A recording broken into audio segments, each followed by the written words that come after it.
troops from Syria. In that 30 minutes or so, he has researched and he has prepared a 5 to 7 minute extemporaneous speech for you. You will soon find out why he is one of the top extemporaneous speakers in the country. He's pursuing a career in law enforcement, law or politics. Tristan, the floor is yours, sir. Thank you. So, in extemporaneous speaking, we don't actually get topics, we format them in questions. So the question, or the topic, was whether we should withdraw our troops from Syria, and I created the question of, should the United States have withdrawn its troops from northeastern Syria? And I'll repeat this once again. Should the United States have withdrawn its troops from northeastern Syria? Is my audience ready? Yes. Perfect. President Donald Trump is confident about a lot of things. And as we know, a little bit too confident. As The Guardian explains, on October 7th, 2019, when tweeting about his solution to the Turkish conflict in Syria, President Donald Trump said that he would use his great and unmatched wisdom to solve the problem. He should tell that to the Syrian civilians who are currently suffering because his great and unmatched wisdom has done nothing. Unfortunately, as the Wall Street Journal continues, on October 26th, 2019, after President Donald Trump last year decided to withdraw 2,000 troops from northeastern Syria, now going into November, there's still 1,000 troops left within the region, and the Turkish government under President Recep Tayyip Erdogan is currently launching an invasion in the region to destroy his enemy of the Kurdish rebels. As the United States flirts with withdrawing the rest of its troops from the region, and overall forgetting its operations in Syria, many people around the world are questioning whether this is a viable decision for the United States and the rest of the region. And because this won't impact just Syria, but overall Middle Eastern stability, it's become more imperative than ever that we ask, should the United States have withdrawn its troops from northeastern Syria? And the answer is no, because it's created unnecessary problems for the region and the United States. And we can see this more specifically through first, how it's going to exacerbate the existing humanitarian crisis. Further, because it's going to hurt U.S. assets within the region. And finally, because it's going to cede regional hegemony to Russia.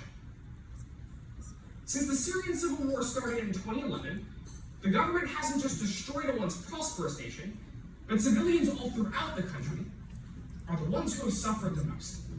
And because the United States' decision to withdraw from this region is only going to make that conflict worse for civilians. The first reason as to why the United States should not have withdrawn from northeastern Syria is because it's only going to exacerbate the existing humanitarian crisis. Over the past several years, Syrian civilians haven't just suffered from malnutrition and disease, but overall displacement from their homes. As the Pew Research Center found, on January 28, 2018, since the start of the Civil War back in 2011, over 13 million people have been displaced, whether it's in their own country, as refugees in Europe, or across the rest of the world. Now, when the conflict's so bad, people around the world are asking how we can solve this conflict. But Donald Trump, by withdrawing these troops, is asking how he can make it worse. As Foreign Policy magazine explains, on November 4th, 2019, because of the United States withdrawing from northeastern Syria, not only is it going to destroy civilian infrastructure because of Turkey's invasion into the region, but displace an additional 300,000 civilians. The United States' withdrawal from the region isn't just about the United States' presence, but the civilians stationed in the region. And the United States hasn't done anything to ameliorate this withdrawal. Because as Reuters illustrates on October 19th, 2019, a ceasefire and the safe zones created by Donald Trump and Recep Tayyip Erdogan haven't just been ignored, but have overall left civilians as the ones who are going to be hurt the most. After a read through of President Donald Trump's The Art of the Deal, I couldn't find anything about Syrian foreign policy, let alone U.S. troops. Unfortunately, because the author of that book doesn't know how to do those things either, the second reason as to why the United States should not have withdrawn from northeastern Syria is because it's going to hurt U.S. assets stationed in the region. The United States' withdrawal from Syria so far has been awkward to say the least.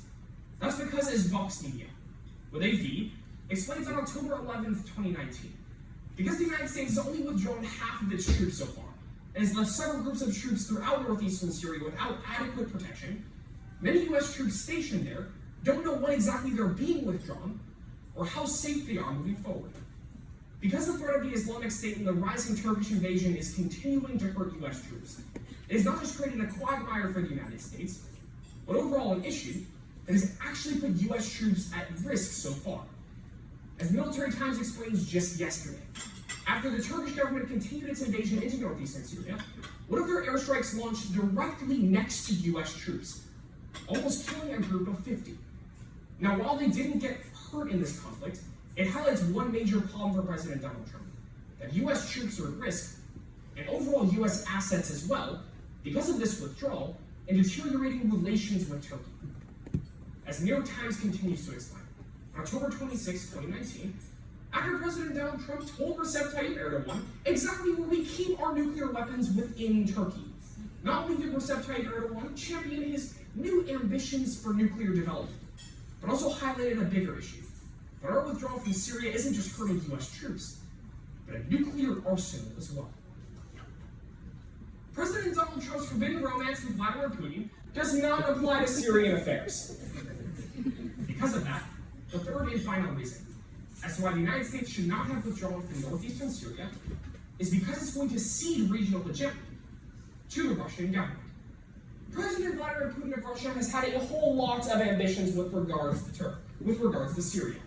And since September of 2015, he has acted on those ambitions. As the Financial Times explains, on October 25, 2019, since entering the theater of Syria, the Russian government hasn't just worked towards emboldening President Bashar al-Assad, who has exacerbated the Syrian civil war, but working with Iran to go against the United States, and additionally, used private military companies to go fight against rebels all throughout the country. Now, as President Donald Trump has withdrawn U.S. troops from northeastern Syria, he isn't just leaving a power vacuum in the region, but giving Vladimir Putin exactly what he wants. Because the Washington Post wrote on October 26, 2019, because the United States is one of the few actors that was going against Russia within the region, President Donald Trump leaving doesn't just give Russia the perfect opportunity to act, but also expand their control. And their target isn't just Syria.